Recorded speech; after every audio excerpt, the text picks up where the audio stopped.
The morning sun cast long shadows across the manicured lawns of the Royal Lodge as Prince Andrew stepped onto his private terrace, coffee mug in hand.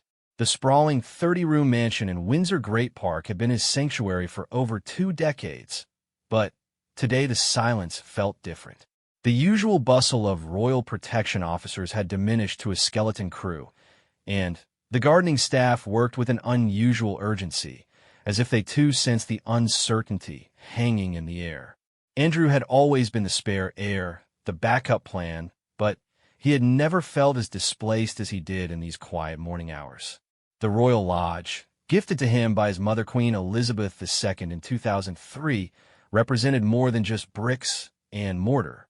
It was his identity, his connection to a family legacy that stretched back centuries, and perhaps most importantly, it was home to his daughters Beatrice and Eugenie during their childhood years. The Duke of York, as he was still technically known despite the removal of his military titles and royal patronages, had paid a symbolic rent of just £250 per week for the privilege of calling this place home. The Crown Estate had been generous, some might say too generous, considering the property's estimated market value of £30 million.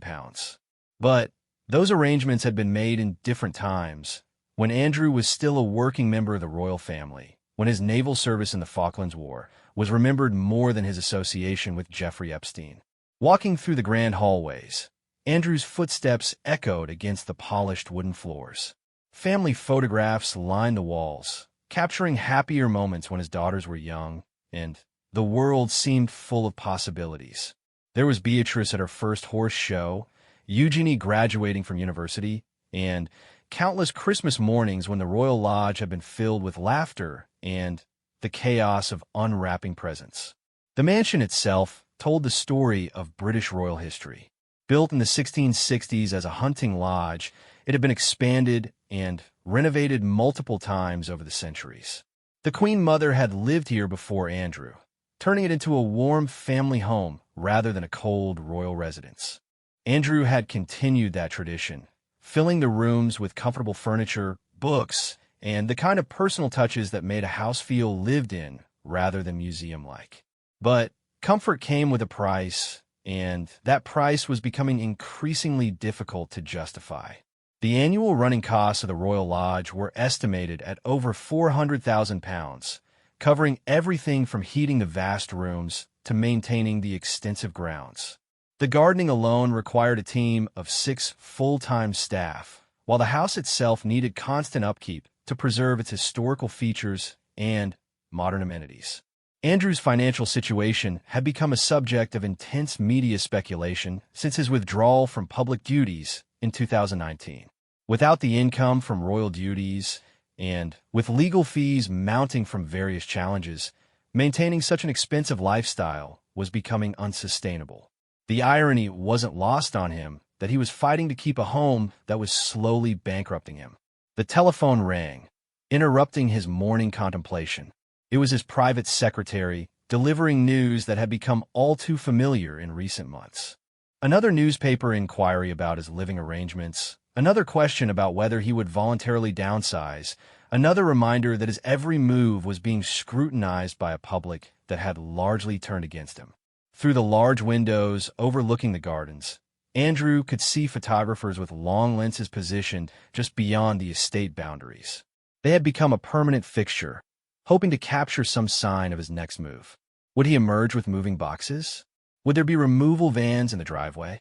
The media appetite for his downfall seemed insatiable, and every day brought fresh speculation about his future. The relationship with his brother, now King Charles III, had grown increasingly strained over the housing issue.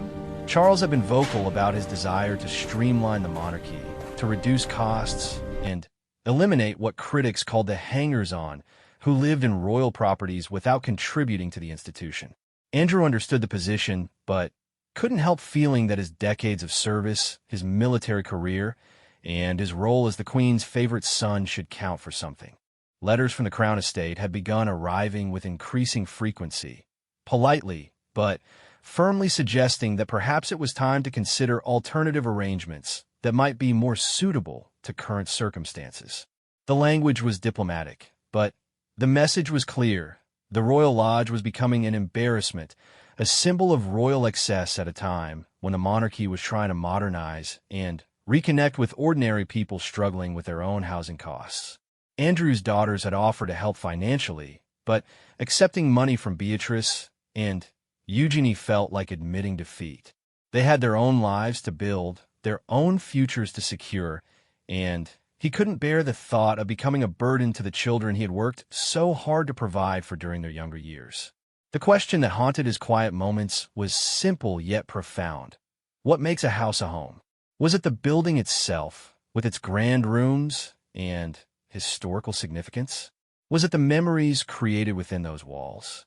Or was it something more intangible, a sense of belonging that couldn't be measured in square footage or market value? As afternoon approached, Andrew found himself in his study, surrounded by boxes of documents, photographs, and personal belongings that would need to be sorted if a move became inevitable. Some items were clearly valuable, others purely sentimental.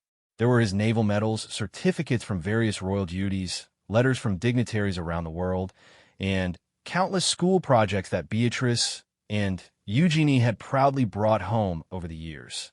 The weight of decision pressed down on him as he realized that staying might mean fighting a battle he couldn't win, while leaving would mean abandoning the last tangible connection to his former life as a working member of the royal family.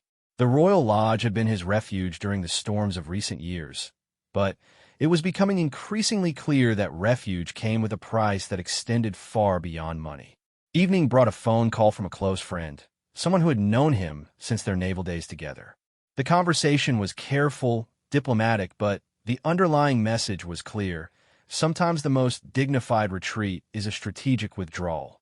Perhaps it was time to consider that holding onto the Royal Lodge might cause more damage than letting it go. As darkness fell across Windsor Great Park, Andrew stood once again on his terrace, looking out at the gardens where his daughters had played and where he had found peace during turbulent times. The decision looming before him would define not just where he lived, but who he would be in this new chapter of his life, stripped of titles, but not yet stripped of the human need for a place to call home. The autumn wind rattled the windows of Frogmore Cottage as Andrew drove past on his way to another meeting with his legal team. The smaller property, previously occupied by Prince Harry and Meghan, sat empty and available, a not-so-subtle suggestion from his brother about a more appropriate living arrangement. At just 5 bedrooms, it was a fraction of the size of the Royal Lodge, but it came with significantly lower running costs and, perhaps more importantly, lower public attention. Andrew's financial advisors had laid out the stark reality during their morning session. The numbers were unforgiving. Without income from royal duties, his naval pension and investment returns were insufficient to cover the Royal Lodge's massive overhead.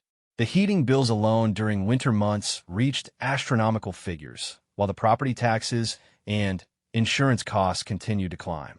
His advisors have been diplomatic but clear. Downsizing wasn't just advisable, it was becoming financially necessary. The meeting had been uncomfortable, filled with spreadsheets and projections that painted an increasingly dire picture. Andrew had always lived comfortably, never having to worry about mundane concerns like utility bills or mortgage payments. The concept of budgeting felt foreign, almost beneath his station, yet here he was being lectured about the importance of living within his means like any ordinary citizen facing financial difficulties. His ex-wife, Sarah Ferguson, had been surprisingly supportive during this crisis. Despite their divorce years earlier, Sarah had maintained her own apartment within the Royal Lodge, an arrangement that had raised eyebrows but had worked well for both of them. She understood better than most what it meant to fall from royal grace, having faced her own scandals and financial troubles over the years. Her perspective was practical. Pride was expensive, and sometimes survival required swallowing that pride. Sarah had suggested they could manage perfectly well in a smaller property, perhaps even better since the Royal Lodge had always felt too large for just the two of them. The girls were grown and established in their own lives, visiting occasionally but no longer needing the space that had once accommodated their friends, horses, and teenage adventures. The swimming pool sat unused for months at a time. The tennis court needed constant maintenance. They rarely justified with actual play, and most of the guest rooms remained empty except during the increasingly rare family gatherings. The pressure from King Charles had intensified following his coronation.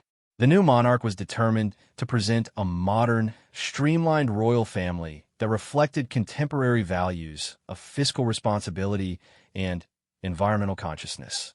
Having his brother living in a mansion that cost more to heat than many people earned in a year was becoming a public relations nightmare that Charles could no longer ignore. Private conversations between the brothers had grown tense. Charles had offered compromises, reduced rent, shared maintenance costs, even assistance with moving expenses to Frogmore Cottage. But each offer came with the implicit understanding that Andrew's time at the Royal Lodge was limited. The king needed his brother to voluntarily make the move rather than forcing an eviction that would create even more negative publicity for the monarchy. Andrew's isolation within the family had become more apparent as other relatives began to distance themselves from the controversy. Cousins who had once been regular visitors to the Royal Lodge now found excuses to decline invitations. Family events became awkward affairs where conversations stopped when he entered rooms, and he could sense the collective wish that he would simply fade into quiet obscurity. The media coverage had been relentless and increasingly personal. Tabloid headlines speculated about his every move, from grocery shopping trips to walks in Windsor Great Park. Photographers captured images of him looking tired and stressed, which were then analyzed by body language experts and royal commentators who dissected his facial expressions for signs of his next decision. Public opinion polls showed little sympathy for his housing situation. Most respondents felt that living in a mansion while paying minimal rent was an inappropriate use of royal resources, especially during a cost-of-living crisis affecting millions of ordinary families. The contrast between his privileged accommodation and the struggles of regular people trying to keep their homes seemed particularly stark to those already skeptical of monarchy's relevance in modern Britain. Letters to newspaper editors were overwhelmingly critical, with many writers expressing outrage that taxpayer-funded properties were being used to house someone who no longer contributed to public service. The argument that Andrew had served his country during the Falklands War carried less weight with younger generations who viewed his recent controversies as overshadowing any past military contributions. Andrew's attempts to generate income through various business ventures had met with limited success. His association with controversial figures and his withdrawn status from official duties made potential partners wary of any business relationship. Speaking engagements, once a reliable source of income for former royals, were no longer available to someone whose public reputation had been so severely damaged. The practical aspects of potentially moving consumed much of his time. The logistics of relocating an entire household while maintaining privacy seemed almost impossible given the constant surveillance from photographers and reporters. Every event entering or leaving the property would be documented and analyzed for clues about his intentions. Andrew's security detail had also been reduced, another cost-saving measure that reflected his diminished status within the royal hierarchy. The smaller team meant less protection, but also fewer witnesses to his daily struggles with the mounting pressure to relocate. Sometimes he found himself grateful for the reduced attention from his own security, allowing him moments of genuine privacy to process the magnitude of changes in his life. Evening phone calls with old friends revealed the extent to which his social circle had contracted. Many former associates now considered maintaining contact a potential liability to their own reputations. The invitations to social events had dwindled, leaving him increasingly isolated except for family members who felt obligated to maintain some level of relationship.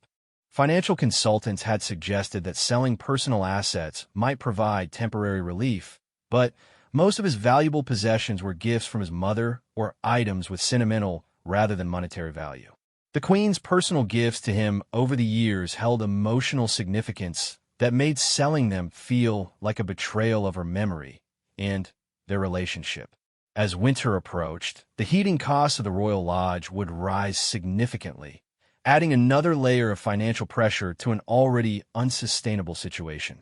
The large windows that provided beautiful views also made the building expensive to warm, and the high ceilings that created such impressive spaces also meant higher energy consumption during the cold months ahead.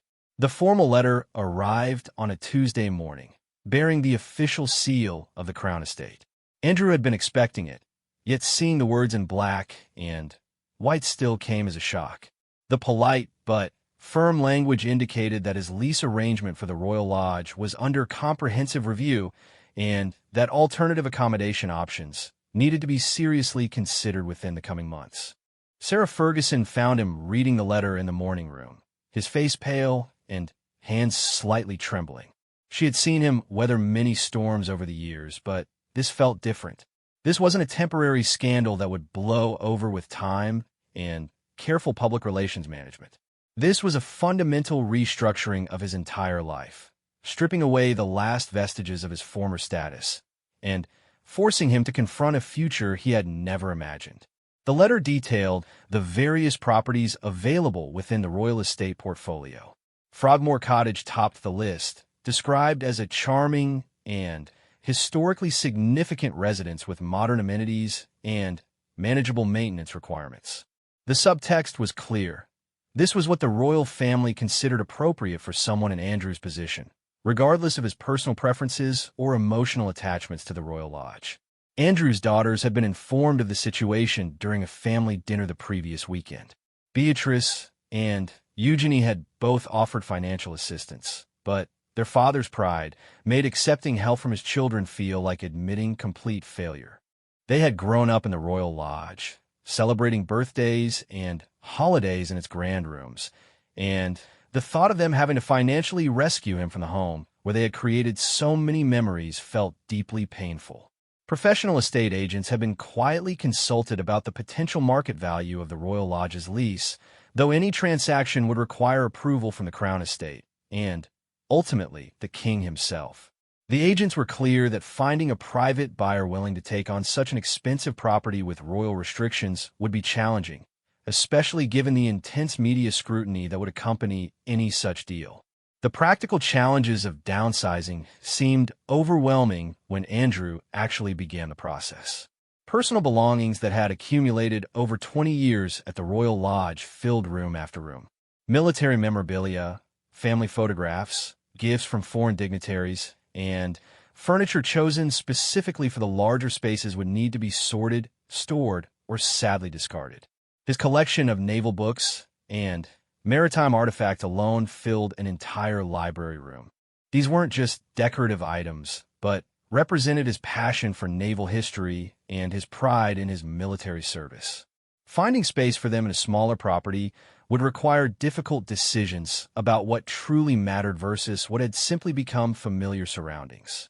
The Royal Lodge's staff had been informed that changes were coming, though no official timeline had been announced. The gardening team, housekeepers, and maintenance workers who had served the property for years understood that their positions might be eliminated if Andrew relocated to a smaller residence with reduced staffing needs. Their quiet concern added another layer of guilt to his situation, knowing that his personal crisis was affecting the livelihoods of people who had loyally served him. Media speculation reached fever pitch when removal vans were spotted near Frogmore Cottage, though these turned out to be related to routine maintenance rather than any imminent move by Andrew. The false alarm demonstrated how intensely his situation was being monitored, with photographers maintaining constant surveillance of both properties, hoping to capture the moment of his departure from the Royal Lodge. Private conversations with other members of the royal family had become increasingly awkward. His nephew Prince William had been diplomatic but distant during their last encounter, clearly uncomfortable with the ongoing controversy surrounding his uncle. The new generation of royals seemed eager to distance themselves from any association with Andrew's troubles, viewing him as a liability to the modernized monarchy they were trying to build. Legal experts had been consulted about the terms of his lease and what rights he might have if forced to vacate the Royal Lodge. The complex legal relationship between family members and Crown Properties created a gray area where personal relationships and official duties intersected in potentially problematic ways. Andrew's lawyers were clear that fighting an eviction would create even more negative publicity while likely resulting in the same outcome. Financial records were meticulously reviewed to determine if there were any undiscovered assets that might allow him to maintain the Royal Lodge. Unfortunately, the review confirmed what his advisors already knew. Without income from royal duties and with mounting legal expenses, his financial situation was deteriorating rather than improving. The emotional toll of the situation was becoming apparent to those closest to Andrew. Friends noted that he seemed more withdrawn and less engaged in conversations, often staring off into space during social interactions. The constant pressure and uncertainty were affecting his sleep and appetite, visible signs of stress that he struggled to hide even from family members. Sarah Ferguson had begun making her own preparations for a potential move, quietly researching what personal belongings she could realistically accommodate in a smaller space. Her practical approach contrasted with Andrew's emotional resistance to change, but she understood that someone needed to be realistic about their situation while he processed the psychological impact of losing his home. Autumn turned to winter, and the Royal Lodge's heating bills arrived like clockwork, each one a reminder of the unsustainable costs of maintaining such a large property. The contrast between the warmth inside the mansion and the cold reality of his financial situation became a daily metaphor for the disconnect between his lifestyle and his actual circumstances. Security assessments for Frogmore Cottage had been completed, indicating that it could adequately accommodate Andrew's reduced but still necessary protection requirements. The smaller property would actually be easier to secure and less expensive to monitor, though Andrew saw this practical advantage as another symbol of his diminished importance within the royal hierarchy. Christmas preparations at the Royal Lodge took on a bittersweet quality, with the possibility that this might be the last holiday season in the family home where so many traditions had been established. Decorating the grand rooms felt both nostalgic and feudal, creating beautiful displays that might soon be dismantled forever. The weight of making a decision pressed down on Andrew as the year drew to a close. External pressure from his brother, financial reality from his advisors, and media scrutiny from the public all pointed in the same direction. The Royal Lodge chapter of his life was ending whether he chose to accept it gracefully or fight a battle he couldn't win. The decision came not with dramatic fanfare, but with quiet resignation on a gray February morning. Andrew sat in his study, surrounded by decades of memories packed into carefully labeled boxes, and, finally, signed the papers that would transfer his primary residence to Frogmore Cottage. The signature felt both like a surrender and a relief, ending months of uncertainty while beginning a new chapter he hadn't chosen but could no longer avoid. Sarah Ferguson had been remarkably supportive throughout the transition. Her practical nature helping to organize logistics while providing emotional stability during the most difficult moments. She had experienced her own fall from royal grace years earlier and understood that sometimes dignity came from accepting change gracefully rather than fighting inevitable circumstances. Her presence made the move feel less like exile and more like a new adventure they would face together. The actual moving process took place over several weeks, carefully coordinated to minimize media attention while respecting the historical significance of items being relocated. Professional archivists helped catalog and pack valuable pieces, ensuring that family heirlooms and significant artifacts were properly preserved during transport. Some larger furniture pieces simply wouldn't fit in Frogmore Cottage and were placed in storage, tangible reminders of the life Andrew was leaving behind. Several longtime employees were offered positions maintaining the Royal Lodge under its new arrangements, while others accepted redundancy packages that acknowledged their years of loyal service. Andrew personally thanked each staff member, understanding that their lives were being disrupted by his circumstances despite their having no role in creating those circumstances. Media reaction to the move was mixed, but generally more positive than Andrew had expected. Many commentators praised his decision to downsize as appropriate to his circumstances, viewing it as a long overdue acknowledgement of fiscal responsibility. The narrative shifted from criticism of his resistance to change toward cautious approval of his eventual acceptance of reality. Public opinion polls showed a slight uptick in approval for his decision to move voluntarily rather than requiring forced eviction. King Charles issued a brief statement expressing support for his brother's decision and noting that the arrangement better reflected the modern monarchy's commitment to responsible use of royal resources. The diplomatic language couldn't entirely hide the relief within royal circles that a potentially embarrassing family dispute had been resolved without public confrontation or legal proceedings. Andrew's daughters adapted quickly to their father's new living situation, finding Frogmore Cottage actually more comfortable for family visits than the formal grandeur of the Royal Lodge. The smaller spaces encouraged more intimate conversations and created a warmer atmosphere for the grandchildren who were beginning to visit their grandfather. Beatrice and Eugenie both commented privately that their father seemed more relaxed in surroundings that didn't require constant formal presentation. The Royal Lodge itself underwent careful preparation for its next phase of use. Speculation in royal circles suggested it might be allocated to Prince William and Catherine as their family expanded, or potentially converted into a more formal royal residence for visiting dignitaries. Its historical significance and impressive facilities made it valuable to the Crown estate regardless of who ultimately occupied it. Financial pressures that had dominated Andrew's thinking for months gradually eased as the reality of reduced living expenses became apparent. Without the massive overhead of the Royal Lodge, his naval pension and investment income proved adequate for a comfortable, if more modest lifestyle. The psychological relief of living within his means was perhaps even more significant than the financial benefits. Professional relationships that had been strained by uncertainty about Andrew's housing situation began to stabilize as his circumstances clarified. While major business opportunities remained limited due to his controversial status, smaller consulting arrangements and speaking engagements became possible again. The resolution of his housing crisis allowed potential associates to engage with him without the distraction of ongoing royal family drama. Andrew's security detail adapted smoothly to protecting him at Frogmore Cottage, finding the smaller property actually easier to monitor effectively while maintaining his necessary privacy.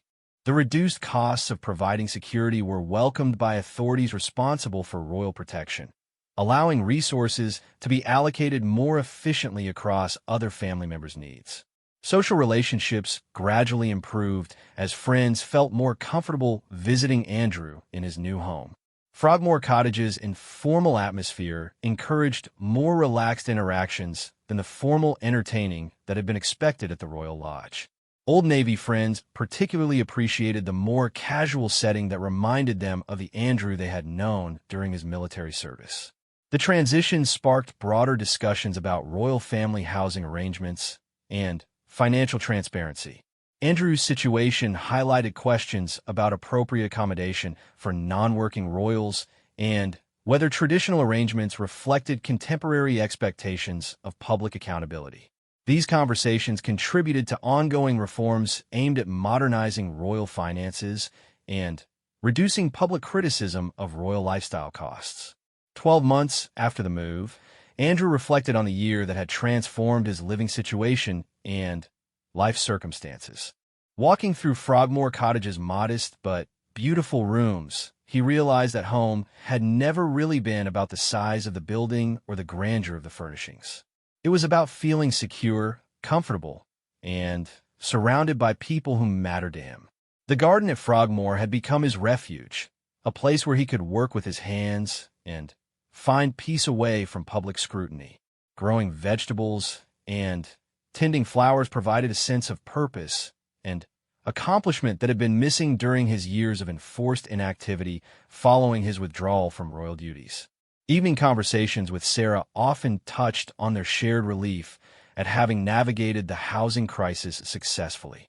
They had both learned that adaptation was possible even when circumstances seemed overwhelming, and that sometimes life's forced changes led to unexpected improvements in daily happiness and personal relationships. The question that had haunted him throughout the crisis, whether he would continue to call the Royal Lodge home after being stripped of titles, had been answered definitively. Home had moved with him to Frogmore Cottage, proving that belonging wasn't tied to grand buildings, but to the relationships and memories that made any house feel like a sanctuary worth fighting to preserve.